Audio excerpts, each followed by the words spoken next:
UP board high school part 2 question number 9 to 16। कल मैंने question number 1 to 8 डाला था। आज question number 9 to 16।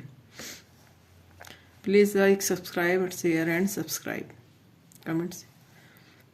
Question number 9, the mode of the data. ये data दिया है, इसका मोड फाइंड करना है। तो मोड होता है जितना अधिक बार जो नंबर आता है अधिक वही नंबर उसका मोड होता है। तो 19 यहाँ 3 बार आया, इसलिए 19 इसका मोड है।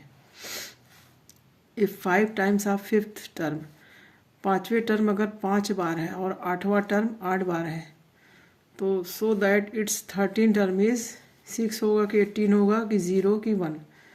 तो ये 5 टाइम्स इसका कर दिया फिफ्थ टर्म, और ये 8 टर्म 8 टाइम्स ऑफ 8 टर्म दोनों इक्वल हैं। यहाँ लिखा है ना इक्वल, तो हमने इक्वल किया, तो इक्वल कर दिया। और इसको सॉल्व करने के बाद ये आया 3a + 36 इक्वल्स टू डी।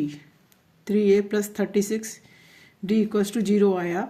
इसको हमने 3 से डिवाइड कर दिया, तो a + 12d, a + 12d होता है 13 टर्म, और ये है 0। तो हम आंसर मेरा हो गया 0। The 2 player Sangeeta and Reshma place ten. 2 player हैं, संगीता रेशमा टेनिस मैच खेलती हैं। उनकी प्रोबेबिलिटी ऑफ विनिंग मैच जीतने की जो प्रायिकता है संगीता की वो 0.62 है। तो फाइंड करना है probability of winning the match by Reshma. Reshma की मैच जीतने की कितनी प्रायिकता है, तो वो है 0.038। 1 में से घटा दे, सब्सट्रैक्ट कर देंगे तो ये आएगा। Double of the volume of cylinder is equals to the product its curve surface area. मतलब वॉल्यूम का दुगना करें तो सरफेस एरिया,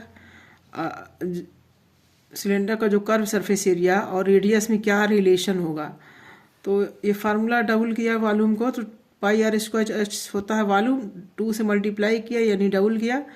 तो इसको अरेंज इस तरह से किया, तो 2πr, ये कर्व सरफेस एरिया होगा, ये r, तो यहाँ बीच में ये प्रोडक्ट आया, इसीलिए यहाँ प्रोडक्ट लिया। तो आंसर हमारा हो गया प्रोडक्ट।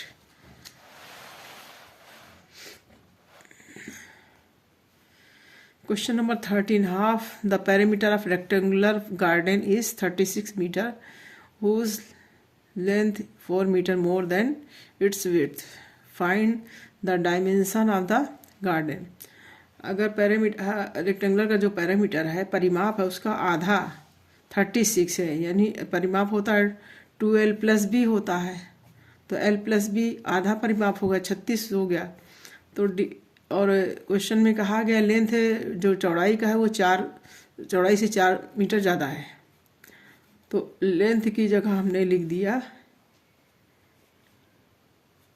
ये p, जो हाफ p है उसकी जगह हमने लिख दिया, ये लिखा है p + LP, और ये हो गया 36। तो 2b = 32 आया, तो b = 16 आया, और l की 16 + 4 20 आया। तो इसका जो हो गया डायमेंशन 16 मीटर हो गया चौड़ाई, और 20 मीटर हो गया लंबाई। Question number 14, if sin 3a = cos a - 26 where 3a is an acute angle, मतलब 3a जो है न्यून कोण होगा। तो angle then the value of angle A will be, इसमें से कौन सा ऑप्शन सही है वो बताना है। रीज़न है, अगर आप साइन को दोनों को कॉस कर दे या दोनों को साइन कर दे तो साइन कॉस हटा सकते हैं। तो ये कॉस है, तो हमने इधर भी कॉस करने के लिए 90 - 3a कर दिया, फिर कॉस को हटा दिया। 90 - 3a = a - 26। ए को एक तरफ ले गए तो ये 4a हो जाएगा, इधर आया, और ये उधर गया प्लस हो गया। डिवाइड किया तो a = 29 डिग्री आया, जो कि आंसर ये डी है। Question number 15, the coordinates of the point which divide the join of coordinate -1, 7 and 4 and -3 in the ratio of 2:3 will be. तो उसको सॉल्व करेंगे। इंटरनली डिवाइड हुआ है mx2 + nx1 / m + n, my2 + ny1 m + n, ये formula होता है। अंतः विभाजन इसको हिंदी में बोलते हैं। तो इस तरह से m हो गया 2, n हो गया 3, तो 2 × 4, तो ये इसको सॉल्व करेंगे तो 1 यहाँ आएगा, यहाँ 3 आएगा, तो आंसर हो गया 1 3, यानी ये ए वाला।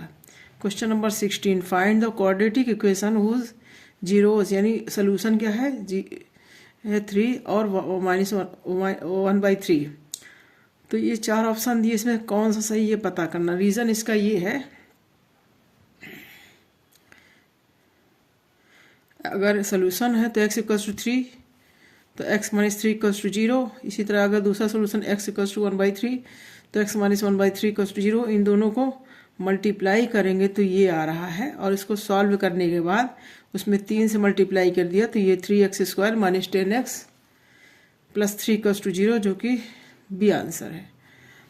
तो प्लीज़ आपको ये मेरा ट्रिक जो रीज़न हमने दिया है, एक्सप्लेन किया, कैसा लगा कमेंट बॉक्स में लिखिए, और मेरे वीडियोस को कमेंट कीजिए, सब्सक्राइब कीजिए, ताकि मेरी वीडियो सबसे पहले आपके पास पहुँचे। और अगर क्वेरीज हो तो उसको भी कमेंट बॉक्स में लिखिए, मैं उसका आंसर ज़रूर दूँगी। Thank you.